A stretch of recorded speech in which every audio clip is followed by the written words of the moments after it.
here remembers Howard? I'm Howard George Stirrup. Here we've got a very simple experiment that you can make for yourself that proves that the stars are not what we've been taught. Hang on.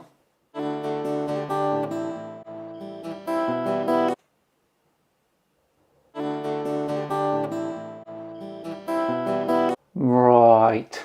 Howard's got a few continuity issues there, but we'll let him off. Well, not content with being a flat earther, Howard is also into chemtrails and other theories too. And today on Tinfoil Tuesday, we're going to join him on the streets.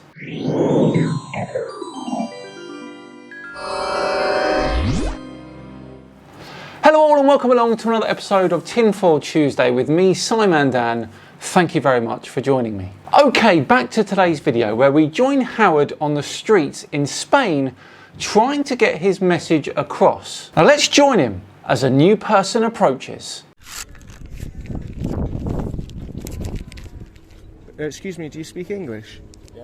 Yeah. English or Spanish better? English. I thought so. Yeah. Can I give you guys one of my flyers? Yeah, bro. We're raising awareness of quite a few things, but the main thing that ticks me is what you can see on my t-shirt. Chemtrails? Yes, my friend. Now, if you use the word chemtrails, you're a conspiracy theorist, but if you go onto the Spanish government website, they call it modificación artificial del tiempo. If you go on the United Nations website, they call it geoengineering. Now this is not a simple case of potato. Now geoengineering is an umbrella term used to refer to the intervention of Earth's processes in order to reduce the effects of climate change. Although many argue that this is addressing the symptoms of climate change and not the cause. Now, one part of geoengineering involves adding reflective sulfate aerosols into the upper atmosphere to reflect sunlight back into space. Another part of geoengineering involves thinning cirrus clouds to allow heat to escape better. They do this by adding ice nuclei. Now, last time I checked, sulfates and ice are relatively safe. Chemtrails, on the other hand, is the definition used by conspiracy theorists who think that the governments of the world are spraying dangerous chemicals into the atmosphere in order to poison us. Now, these are two entirely different things. So it isn't a conspiracy theory, you only got to look up. Sort of corporately weirded. Yeah, and they're saying this is to combat climate change. I'm not that worried about the temperature, but I'm worried about all this crap that we're breathing in. It's obviously not real clouds, but people aren't looking up. Slightly bad timing there, Howard. He's not worried about the temperature, but most of Southern Europe are at the moment. And July has been the warmest global month on record. Yeah? How mad is that? Like, there's a lot going on that we can't understand, and that we've got two options. We can just stand by and let it happen, or we can start talking to people. Because I'm not asking anyone to go on the front line and take a bullet, but I'm saying if all we have to do is talk to each other and raise awareness, the sooner there's more of us informed, the sooner we can all start voting to these dickhead politicians that are supposedly representing us to say, oi, don't spend our taxes on that rubbish, mate. Perhaps you should stay in your lane if you're not educated or work in the sector of the area involved. That's how the real world works, Howard. You don't see medical doctors telling astrophysicists how black holes are made. Help out some other things that we could do with. So the United Nations are better, obviously, than the Spanish government because it shows you that they're doing it in 50 countries. Yeah. But what they're doing is they're taking our taxes and giving them to NASA, because NASA have come up with this idea that spraying metals and chemicals in the sky is better than lowering emissions. They're going to put more crap in the sky. Now, correct me if I'm wrong, but I don't think anyone other than the US taxpayers pay for NASA, Howard. So I don't trust these guys, and you might think I'm a loon, because I've started doing my own experiments. Oh, buddy, we've seen this before. My favourite of all is to get 2 glasses of water and place one under the moonlight and one in shade of the moonlight. Leave them for about 30 minutes, and with a thermostat for food, you can go and check for yourselves. I'm not going to make a 30-minute video. Whoa. You mean to tell me you've conducted this experiment inside? Inside. And we can see too far when we're in Benidorm. We can see all the way to Alicante Beach. Or so he says. We've debunked that before as well. San Juan Beach. We even see the street lights of San Juan Beach at night. There's supposed to be 80 metres of drop over 20 miles, but we see there isn't when we're in Benidorm. Now, I've included this video today in Tinfoil Tuesday because Howard is adamant that he's not a flat earther. But that seems a bit suspicious, doesn't it, mate? If we go to Denia, we can see the island of Ibiza on a clear day. That's about 100 kilometres from where we are. We shouldn't see any of that island, but we can see it from top to bottom. I bet you can't. And besides, Ibiza is 475 metres above sea level at its highest point.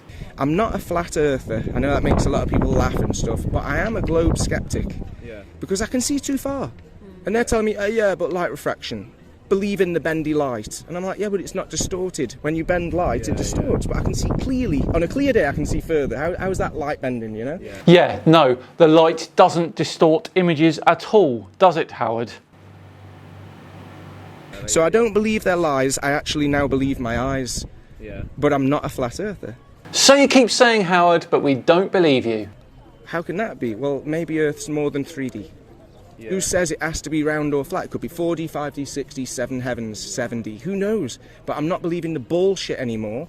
I'm not happy about them taking our taxes to go to space, Hollywood, and indoctrinate us from young to believe in theories of gravity that are really density. Says Howard, the Benidorm street activist. Even weirder, because it was yesterday that I was watching that Buzz Aldrin video learning. And it's saying he won't swear on It's the dodgy, isn't it? It's very dodgy. So it could be flat, could be something else, but definitely ain't the dimensions that they're telling us. So there could be a lot more land, a lot more resources out there that we're not aware of. I believe that there are other people in other lands, and they would be classed as aliens. I don't think they're so far away. I think that they're like, you know, remember the Lost, where the others from the other island, I think it's something like that. I think. No evidence, just conjecture. They're definitely hiding. Like, if we're in a zoo but we don't realise because the bars are invisible, it's psychological. We'll never try and break free, we'll never revolt. So that's all, same as this geoengineering shit. The more of us are aware, the more we can say stop taking our money and let's help the poor, the hungry and all the diseases around the world. Because it's about 100 million a day worldwide taxes goes to Hollywood to fool us. 100 million a day in worldwide taxes? I'd love to see the evidence you have for that. Now, NASA, if you break it down, get just under $70 million per day. But that comes from the US federal budget. Now, I'm not aware of any other country's populations contributing to that. Yet with an observation at water level we see too far. When you go up in an aeroplane, now the higher you go, the further you see, we know that. But the further you see, the further it should be going down. So why is it that the horizon's at eye level now and the horizon's at eye level when I go up in an aeroplane? It never goes below your eye level, so that tells me it's not going down. Well, MC Toon has a very lovely picture on his website that says it does. I mean, it looks below eye level to me, Howard. If you look at camera, get a video camera and make a video of stars, you'll see they're not fire and they're not that far away. My camera can't see 20 trillion miles away. I'm pretty sure no one in existence has called them fire. They are nuclear fusion reactors, not fire. And they are far away, unfathomably far away, which is probably why you can't grasp it. But it can zoom in, focus in on these and see geometric patterns as they're flickering, twinkle, twinkle, Yes, we've seen it before, Howard, and the stars are all out of focus on your P900. Now, we know that, and I think you do too. So stars aren't what we're being told, the Earth isn't what we're being told, and the moon, I'm not asking you to believe me, this is things you can check, The moon is related to the lady's menstrual cycle. Guess what? The moon chills water. Two totally false things to say. Firstly, a study was done involving 7.5 million menstrual cycles, and they found no correlation whatsoever between the lunar and menstrual cycles. Secondly, moon's light does not cool water. It's reflected sunlight. It doesn't cool anything.